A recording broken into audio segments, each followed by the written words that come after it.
Fala pessoal, tudo bem? Estamos aqui na quinta-feira da Semana Santa e se vocês ouvirem um barulho de chuva no fundo aí é porque obviamente está chovendo. O dia está bem nublado hoje e ele está bem propício à introspecção, mas a reflexão que eu queria trazer hoje foi de uma introspecção, uma meditação, uma contemplação que eu tive no final de semana passado, agora no caso, né?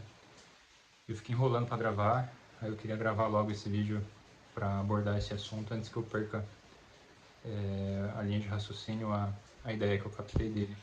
Mas eu aproveitei para ficar pensando melhor a respeito dele. Enfim, a introspecção, a ideia que eu queria trazer hoje, que já dá para ter uma noção no título, que talvez um pouco muito radical, é fruto tanto dessa meditação que eu falei, quanto de duas leituras que eu vim fazendo ultimamente, né, que são os meus livros mais recentes que eu acabei lendo. O primeiro é esse daqui, é o Filoteia, do São Francisco de Sales. Essa edição ela é menorzinha, ela é pocket, mas é um livro bem grande. Tem quase 500 páginas, acho que até uma versão maior o livro também seria grande. Esse livro é basicamente um manual de santidade, né? Foi o São Francisco de Sales que escreveu, que é um santo. E ele tem muitas lições e muitas máximas de vida que principalmente o pessoal católico aproveita mais. Porém, mesmo assim, até as pessoas leigas têm muito que aproveitar com esse livro, porque ele é um manual de virtudes, assim. E, enfim, já fica aqui a primeira recomendação. O segundo livro é a biografia da Santa Teresa d'Ávila, chamado O Livro da Vida. O título já diz que é o livro da vida dela.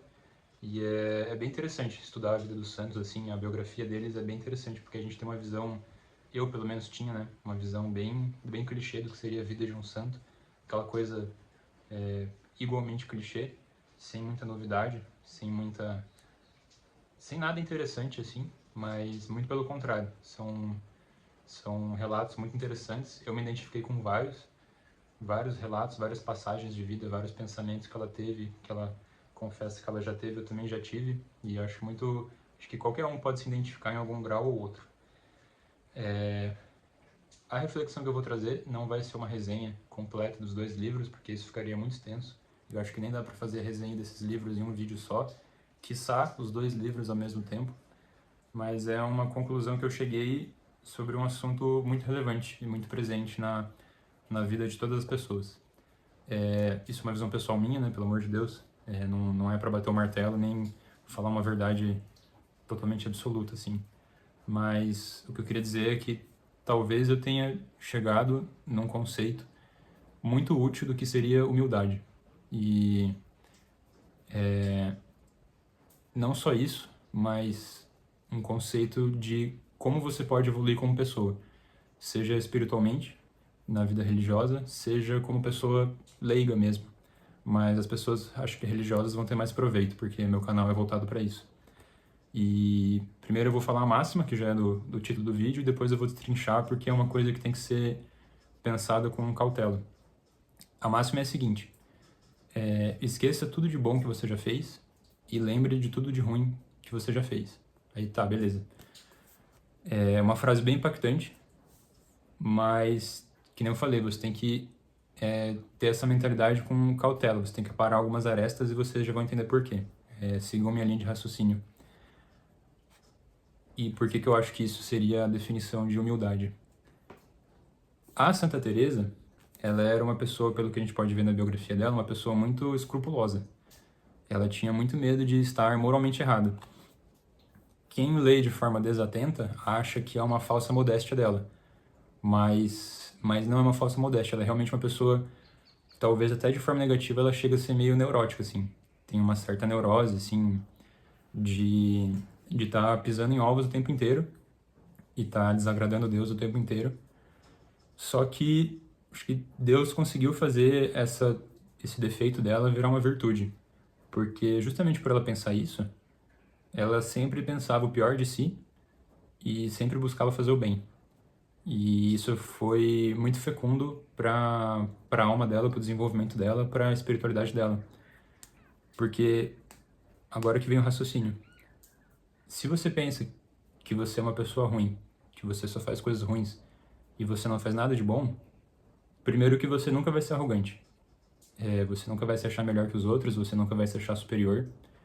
E segundo, que se você der o próximo passo da maneira correta, você vai buscar sempre melhorar e fazer o bem, porque na sua cabeça você nunca fez o bem ou faz poucas coisas boas. Então, acho que essa é a mentalidade, pelo menos, que ela tinha. E como a gente pode corrigir o ponto negativo, né, desse escrúpulo? Você tem em mente que essa mentalidade é uma coisa deliberada. Você pensa nisso de propósito.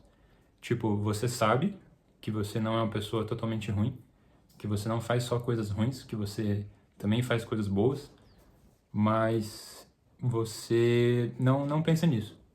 Tipo, você não entra em detalhes assim, porque senão você vai ficar uma pessoa neurótica, igual a Santa Teresa, e talvez você não tenha tanta sorte de ter Deus te guiando ali na sua vida espiritual, e você também, pior ainda, pode entrar em desespero, que é você só contempla essas coisas ruins que você fez na sua vida, e você se desespera, tipo, você perde a esperança, e você nem tenta mais ser uma pessoa boa. Então, por isso que você tem que ter essa ótica, essa coleira nessa sua mentalidade. Por outro lado, a função pedagógica também da segunda parte, de você esquecer tudo de bom que você fez, você também tem que ter essa cautela de não achar que você é uma pessoa que tem zero bondade em você. Tipo, você tem, mas você deliberadamente esquece disso para se forçar a fazer coisas boas. Tipo, esse incômodo deveria te causar um incômodo de não ter feito nada de bom. Esse incômodo deveria ser o combustível para te impulsionar a fazer coisas melhores. Porque pelo menos é uma forma de você sair da inércia, sabe?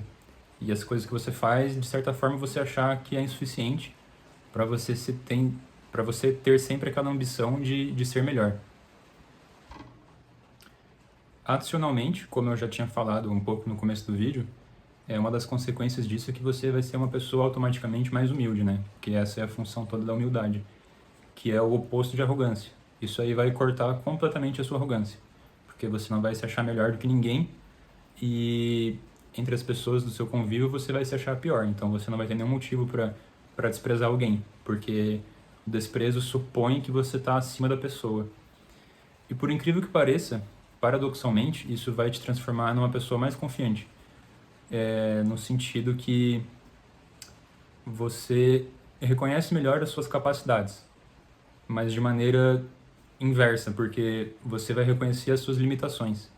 E isso é um assunto que eu já penso de longa data, que eu acho que a verdadeira confiança não é você saber do que você é capaz, porque isso é uma coisa muito subjetiva e é uma coisa que envolve muitos potenciais ainda não alcançados. Eu acho que a verdadeira confiança é você saber as suas limitações. Se você sabe confortavelmente e com certeza até onde você consegue fazer tal coisa ou até onde vai a sua capacidade, dentro daquele espectro de capacidade, você tem pleno domínio das suas habilidades e do seu autoconhecimento. Eu acho que essa é a verdadeira confiança. O que leva para uma das frases mais, acho que, tradicionais da filosofia, que é o do Sócrates, que ele fala o famoso "só sei que nada sei", para o oráculo de Delfos.